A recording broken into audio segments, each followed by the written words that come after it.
Hey guys, welcome back to Optin influencers और आप सभी का स्वागत है आज के डेली क्रिप्टो हिंदी में। आज जल्दी से जल्दी हम न्यूज़ कवर कर लेते हैं जो भी इंपॉर्टेंट हमारे पास आई है, वो न्यूज़ आप लोगों को बताऊंगा मैं। और उससे पहले आप लोग अगर टेलीग्राम से नहीं ज्वाइंट हुए तो डिस्क्रिप्शन में आपको लिंक मिलेगी, टेलीग्राम से जुड़िए, ट्विटर का हमारा पेज फॉलो कीजिए और भी तरह तरह के तरीके हैं जिससे आप कम्युनिटी से जुड़ सकते हो।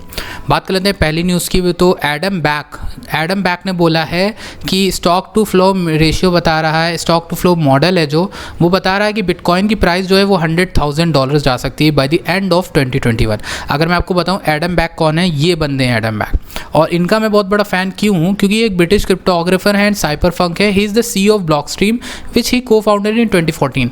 अब मैं आपको एक इंपॉर्टेंट चीज़ बताऊँ इनके बारे में, ये क्यों मैं इनको जानता हूँ। मैं जब किताबें पढ़ी थी बिटकॉइन से रिलेटेड तो मैंने उनके बारे में पढ़ा था। He invented Hashcash which is used in the bitcoin mining processor. Hashcash का मतलब क्या, हैश कैश कोई ईमेल टाइप की इन्होंने बनाई थी और उस ईमेल सर्विस में ये था कि जो स्पैम ईमेल्स हैं वो नहीं आएंगी, उनके लिए आपको प्रूफ ऑफ वर्क करना पड़ेगा हैश कैश के लिए। तो एडम बैक एक ऐसे बंदे थे जिन्होंने हैश कैश बनाया और इनकी एक तरह से सतोशी नाकामोटो ने इनके बनाए एक चीज़ को, इनके बनाए प्रूफ ऑफ वर्क के मॉडल को यूज़ किया था अपने बिटकॉइन में। तो एक तरह से ये इंस्पिरेशन है, इनकी बनाई चीज़ को यूज़ किया गया है बिटकॉइन के मॉडल में। तो इसलिए एडम बैक एक बड़े आदमी हैं, ठीक। और एडम बैक ने स्टॉक टू फ्लो मॉडल के जरिए एंटिसिपेट किया है कि $100,000 बिटकॉइन जा सकता है बाय द एंड ऑफ 2021। कुछ लोग ये भी कहते हैं कि एडम बैक ही सतोशी नाकामोटो भी हैं, ठीक। तो हो सकता है अब जितने भी जो भी सच्चाई होगी वो सामने आ जाएगी रिसेंटली, बट ये बहुत पहले से इस फील्ड में क्रिप्टोग्राफी में और इनका काफ़ी ज़्यादा पुराना ये रह चुके हैं।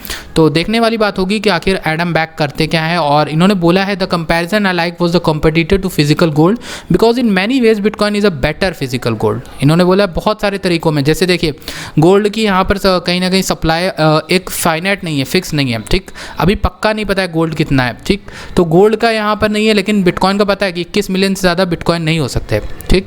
नेक्स्ट न्यूज़ की तरफ चलते हैं। इंडिया CBDC पायलट में commence in December says RBI governor. RBI governor ने बोल दिया है कि इंडिया का सेंट्रल बैंक केयरफुली कंसीडर कर रहा है merits of issuing a digital rupee while CBDC exploration continues to gather stream across the globe. यानी कि दिसंबर तक हमें देखने को मिल सकता है ये लोग कुछ ट्राई करेंगे और एग्जामिन कर रहे हैं, इस पर वर्क करें कि डिजिटल करेंसी किस तरह की होगी, डिजिटल रूपी किस पर वर्क करेगी, कौन सी ब्लॉकचेन होगी, अपनी खुद की होगी या एथेरियम को यूज़ करेंगे। देखने वाली बात होगी, बहुत इंटरेस्टिंग होगी। मैं तो बहुत एक्साइटेड हूँ कि कहाँ पे हमारे इंडिया का CBDC जो आएगा वो आएगा। तो ऑल्दो मैं CBDC के खिलाफ हूँ, बट विद भी इंडिया कुछ इनोवेट कर रहा है तो उसका साथ हमें देना चाहिए। अब नेक्स्ट बात कर लेते हैं हम। Billionaire Bill Miller's value fund discloses 44.7 million stake in Grayscale's bitcoin trust. Grayscale bitcoin trust आपको पता होगा लोगों को इन्वेस्ट कराता है बिटकॉइन में और थ्रू इस ट्रस्ट शेयर्स लेने होते हैं। तो इन्होंने कई सारे पैसे इन्होंने डाल के रखे हैं। कितने डाले हैं? $44.7 मिलियन डाल के रखे हैं और स्टेक करा के रखे हैं उनके पास, मतलब उनको एक इंटरेस्ट मिलता रहेगा अपने शेयर्स का। तो ये एक बड़ी बात है। बिल मिलर्स बहुत बड़े आदमी हैं और बहुत बड़े बिलियनर हैं। हाँ, ये बात कर लेते हैं। ट्विटर के CEO building decentralised bitcoin exchange. Jack Dorsey ने बोला है Square's cryptocurrency unit is building a bitcoin DEX. DEX क्या होता है आपको पता है? सेंट्रलाइज एक्सचेंज भी होते हैं बाइनेंस और वजीरेक्स जैसे, बट जो डेक्स होता है, डेक्स का मतलब होता है डेक्स में कोई भी कुछ भी नहीं कर सकता, किसी का कुछ नहीं है। यहाँ पर सब अननोन लोग अनोनिमस होकर बिटकॉइन खरीद सकते हैं, अपनी ID अपना आधार कार्ड नहीं देना होता है इसमें, ठीक। एक तरह से खतरनाक भी होता है बट कोई भी बात नहीं है। बिटकॉइन का मेन मकसद यही था कि लोगों को फाइनेंशियल फ्रीडम मिले, उन लोगों की चीज़ें ना ट्रैक की जाए। Ethereum challenging bitcoins position with institutional interest increase data shows. तो डाटा शो करता है कि इथेरियम का जो इंस्टीट्यूशनल इंटरेस्ट है वो काफ़ी ज़्यादा आया है, मतलब लोग इथेरियम के इंस्टीट्यूशनल वाइज काफ़ी ज़्यादा इंटरेस्टेड हैं और इथेरियम को ज़्यादा मतलब प्रेफर कर रहे हैं पिछले कुछ समय से बिटकॉइन के द्वारा। एक वही तरह की चीज़ है कि बिटकॉइन एक रिवॉल्यूशन लेकर आया, लेकिन इथेरियम उसमें रिवॉल्यूशन के साथ साथ उसका यूज़ केस भी लाया, स्मार्ट कॉन्ट्रैक्ट्स भी लाया, बहुत सारी चीज़ें लेकर आया साथ में। इसलिए इथेरियम तो कहीं नहीं जा रहा है। इसीलिए मैं आप लोग से बोलता हूँ कि बिटकॉइन और इथेरियम दोनों को ही आप एक्यूमुलेट करते रहो। 1200 new bitcoin ATMs installed this month with over 40 machine place daily. मतलब 40 मशीनें ATM बिटकॉइन से रिलेटेड डाली जा रही हैं, रोज़ लगाई जा रही हैं। और कितनी लगाई दी गई अब तक? 1200 नई मशीनें सिर्फ इस महीने लगाई गई हैं। क्रिप्टो ATM इंस्टॉलेशन स्पीड अब देखोगे काफ़ी ज़्यादा है, तो पर डे की जो है वो 40 के आसपास चल रही है। तो 40 ATM पर डे लगा रहे हैं। Use of a crypto ATM। Crypto ATM में क्या करते हैं आप? क्रिप्टो करेंसीज़ को तुरंत डॉलर में कर सकते हो या रुपीज़ में कर सकते हो। इंडिया में तो नहीं है खैर, लेकिन डॉलर में कर सकते हो, उनकी नेटिव करेंसी में कर सकते हो।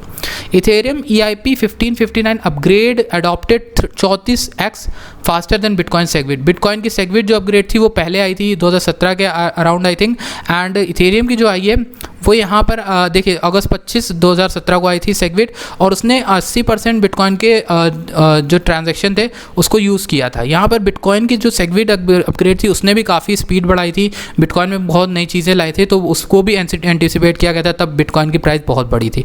अब इथेरियम की जो EIP 1559 अपग्रेड है उसको बताया गया है कि वो 34 गुना ज़्यादा फास्टर है बिटकॉइन की सेगविट अपग्रेड से, और ये मुझे प्रैक्टिकली पॉसिबल भी लगता है। काफ़ी ज़्यादा यहाँ पर इथेरियम में इनोवेशन हो रहे हैं और वाइटलिक बटरिन दिन रात काम कर ही रही है उनकी टीम इसके ऊपर, और काफ़ी ज़्यादा फंड भी उनको मिला है। अब बात कर लेते हैं लास्ट न्यूज़ की ओर। क्यूबा की गवर्नमेंट लुक कर रही है recognize bitcoin and crypto for payments, मतलब वो लोग कंसीडर कर रहे हैं कि क्या बिटकॉइन को अगर हम मर्चेंट्स के पेमेंट्स के लिए स्टार्ट करें तो क्या वहाँ पर कोई फ़ायदा है कि नहीं। तो ये एक इंपॉर्टेंट चीज़ है, ठीक। और इंपॉर्टेंट चीज़ इसलिए ये भी है कि यहाँ पर देखिए नेक्स्ट कंट्री हो सकती है क्यूबा, जो यहाँ पर बिटकॉइन की पेमेंट्स को लीगल कर दे, पूरी तरह से लीगल टेंडर। तो इंपॉर्टेंट तो है, ये रिपोर्ट इंपॉर्टेंट हो सकती है, ठीक। क्रिप्टो पोटैटो बता रहे हैं मई में क्यूबा के president Michael Diaz Canel working with other authorities review किया था पॉसिबल वेज कैसे क्रिप्टो करेंसीज मदद कर सकती है उनके देश में, और बहुत सारी चीज़ें उन्होंने बताई थी। तो एल साल्वाडोर तो बन गया है first nation accept BTC as a legal tender. अब इसका जो लॉ आएगा वो 2 हफ्ते में आने वाला है, यानी सितंबर 7 के आसपास, तो पूरी तरह से लीगल हो जाएगा बिटकॉइन वहाँ पर। तो गाइस ये था आज का daily crypto Hindi episode. I hope आपको पसंद आया, अगर पसंद आया प्लीज़ वीडियो लाइक करेगा। मैं मिलता हूँ आपसे नेक्स्ट वीडियो में। Thank you so much for watching this video and liking this video.